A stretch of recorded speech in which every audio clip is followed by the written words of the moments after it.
So it's US Open week, and one of the things that is going to be really clear at the LA Country Club is that the thick rough will be definitely a problem for the players. So their choice of wedge and their options that they'll put in their bag will be quite critical if they're going to want to score. So I'm here today with Mark. Mark, talk us through what you might see a player do this week in the US Open. Well, obviously the rough's going to be up, normally about sort of ankle height. The ball will settle down. So the guy's got a choice to make with wedges, because they're going to need something really lofty to get out of there. Hard full swings, it's going to cut through the rough.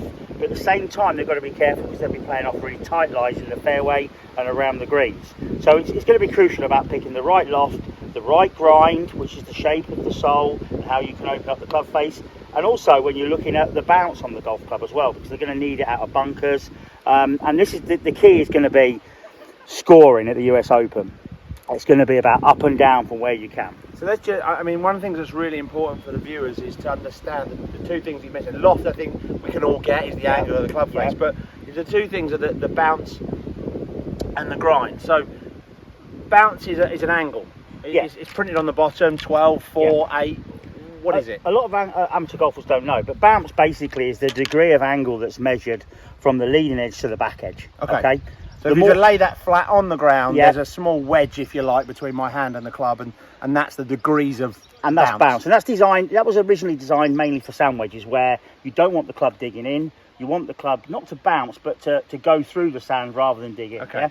And the more you tend to open up the club face, the more you will increase the bounce on the club, because the leading edge starts to lead off the floor. Okay. So this is where you've got to be careful, because if you go for a club with a lot of bounce, and you then open it up, you're increasing the bounce, which is great out of bunkers, but off tight lies, and even in the rough where you've got hard underneath but rough, it can bounce. Okay, so that's where we're talking in terms of the bounce angle. Yeah. And then we get onto these. If I look at this this Vokey here, they use a range of letters to describe the grind. Yeah. So here you've got the L grind. Yeah. If you look at, you've got the K grind in this other one here, and then in the Callaway and the Taylormade range that you brought out with you, you've got the SB, which is standard bounce, and you've got the W, which is the grind in the Callaway. Yeah, it's the wide sole grind. So what's the difference between the bounce of a club and the grind of a club? Okay, so again, the grind is the shape of the sole, the way the sole is developed, so that if you open up the sole, or you open up the club,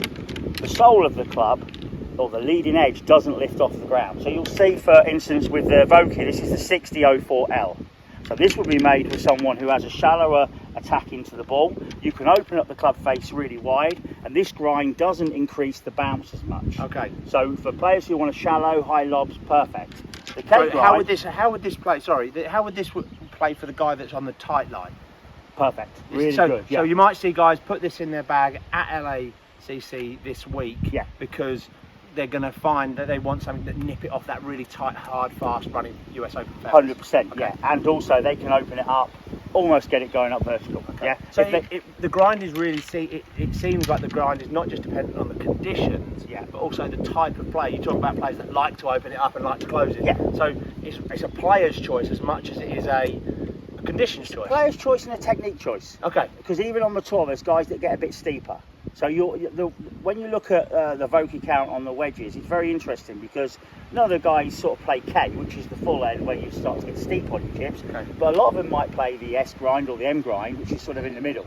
So there isn't really one way. If you look at some of the best chippers, some hit down a little bit steeper, some don't. So players like Rafabal, who won again on the European or DP World Tour, he gets quite steep. You'll see he takes divots even on little chips. So he would use a different kind of grind and bounce.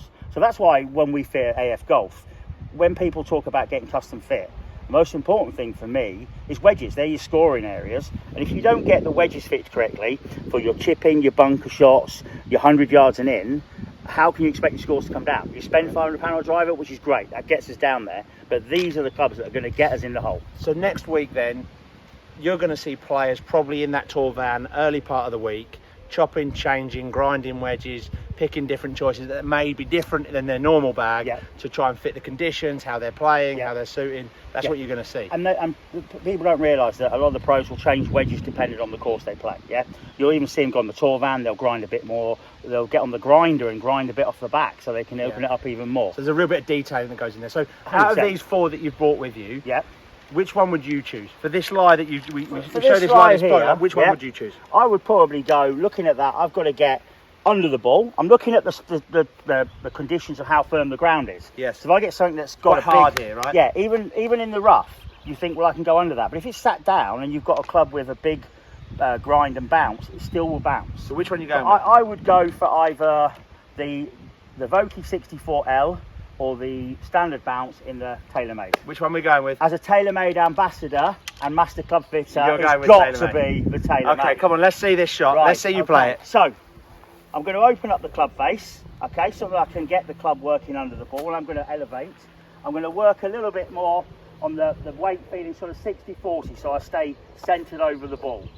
I'm going to make a shallow swing and then just sort of let the feeling of the golf club hit down and release under. So you'll see actually when I play this shot, what I'm going to work on is allowing the right hand to release the club.